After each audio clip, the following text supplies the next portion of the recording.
Bonjour à tous, bienvenue sur la chaîne. Dans ce tutoriel, je vous montre comment récupérer le rétroéclairage d'un clavier. Donc, quel est le but? Eh bien, en fait, on a un clavier ici qui ne fonctionne plus, mais qui est doté d'un rétroéclairage qui, lui, fonctionne.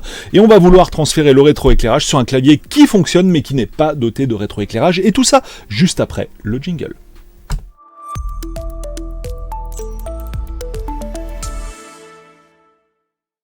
Alors, voilà, tout est dit. Quelle est la problématique? On part toujours de la problématique pour un tuto. On a ici le clavier d'origine qui est mort puisque la personne a renversé du liquide sur le clavier. Je ne sais pas si on va pouvoir le voir. Ouais, regardez ici, c'est encore un peu brillant.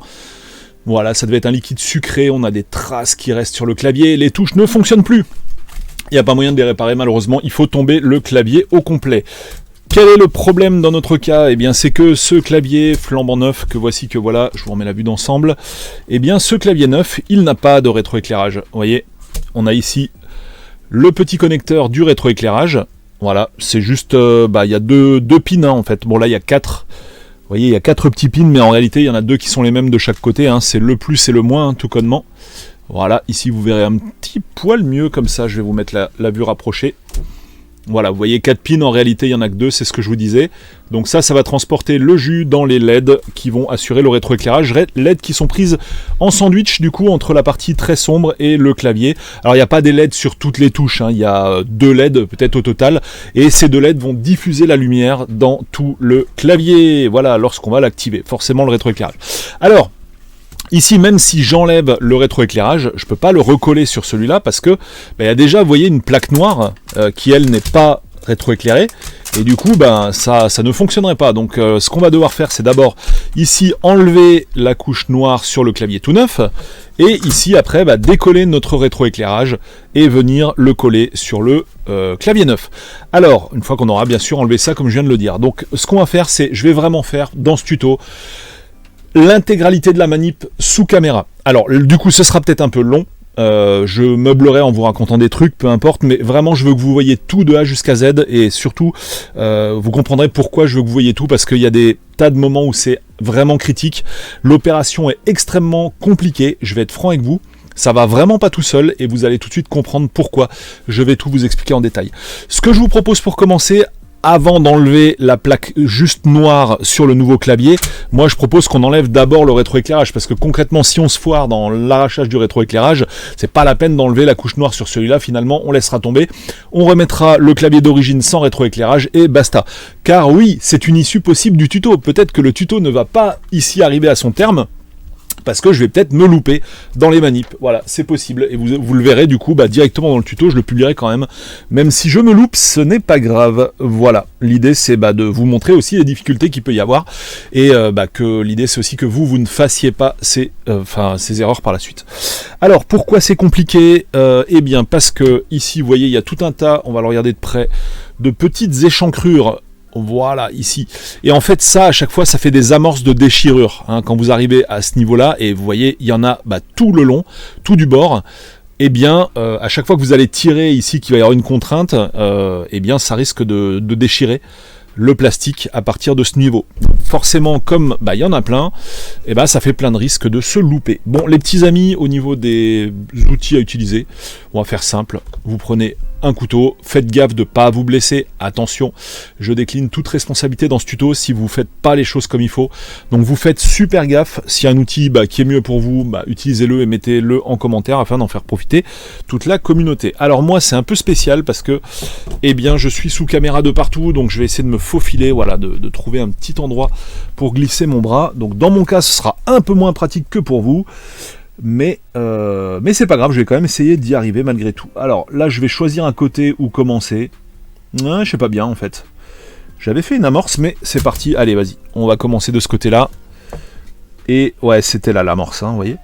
Alors déjà le truc intéressant c'est que le clavier, la partie est plus épaisse lorsqu'il y a du rétroéclairage que quand il n'y en a pas, forcément. Alors là je vais faire une toute petite coupe, je vous retrouve dans quelques secondes. Ici l'amorce, comme je disais, allez, on se remet sur le plan principal et puis cette fois on se met au boulot. Alors honnêtement, les petits amis, je vais bien éclairer que vous puissiez bien voir, ce n'est pas une course de vitesse, c'est la première chose qu'il faut retenir de ce tuto. Vous prenez bien votre temps, vous y allez délicatement. Là vous voyez pas bien, forcément je vais me mettre sur le côté, voilà.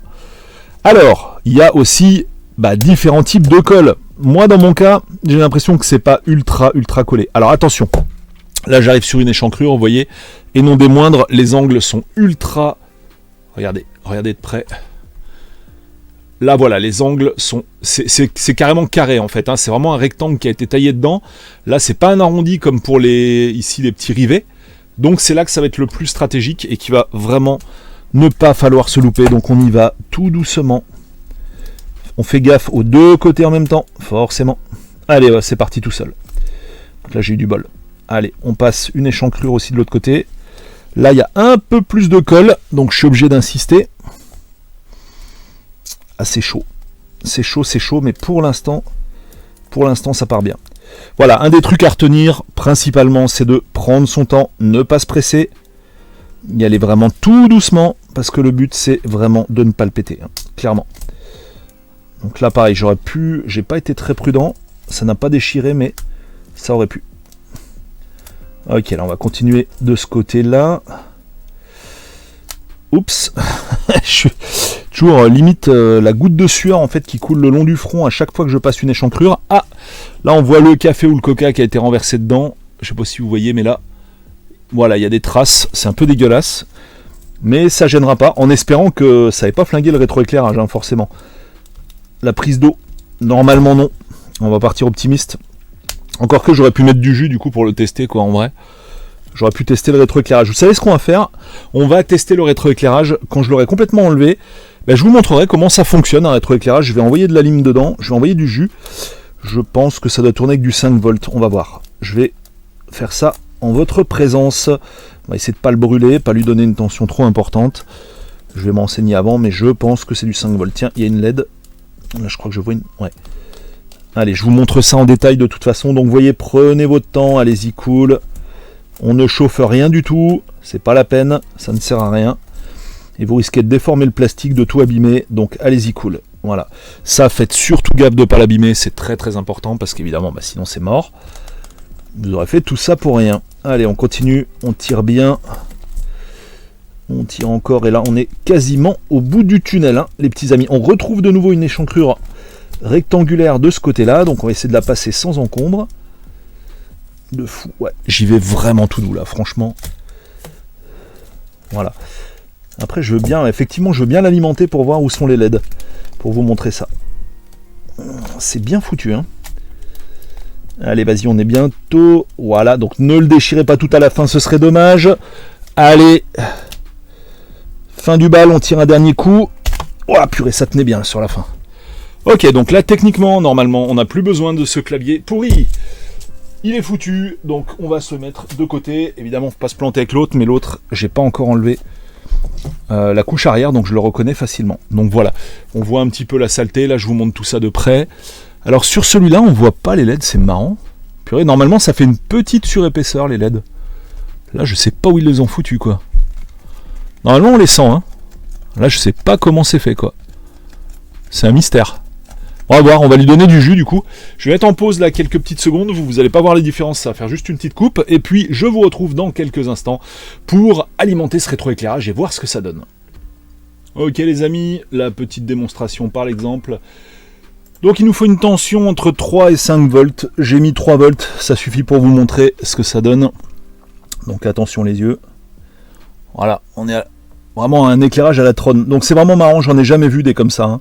C'est vraiment comme une espèce de micro LED qui va faire tous les sinus là qu'on voit, enfin toutes les pistes comme ça. C'est vraiment marrant, il n'y a aucune épaisseur contrairement à certains autres claviers. Donc voilà le résultat donc sur un rétroéclairage finalement assez récent. Je n'ai jamais vu ce genre de truc, donc c'est vraiment une première pour moi. Voilà, normalement c'était vraiment toujours foutu différemment. Là j'ai l'impression que c'est vraiment une LED qui fait toute une piste quoi. Je n'ai jamais vu ça, c'est super intéressant. Voilà. Donc d'habitude, je vous dis, c'est 2 ou 3 LED, on les sent en surépaisseur, et puis ça vient diffuser dans tout le clavier. Allez, on va virer la lime de laboratoire qui ne nous sert plus à rien. Donc si vous voulez tester, attention, vous trompez surtout pas de polarité. Vous risquez de cramer la LED de votre rétroéclairage. Alors, ensuite, l'idée c'est quoi, hein, on continue, c'est de virer la plaque noire sur le clavier neuf. On fait bien gaffe quand on arrive là de ne pas déchirer les pistes du clavier. Je vais vous remettre la torche, voilà. Bon là forcément c'est moins touchy parce que si je la déchire, bah c'est pas bien grave.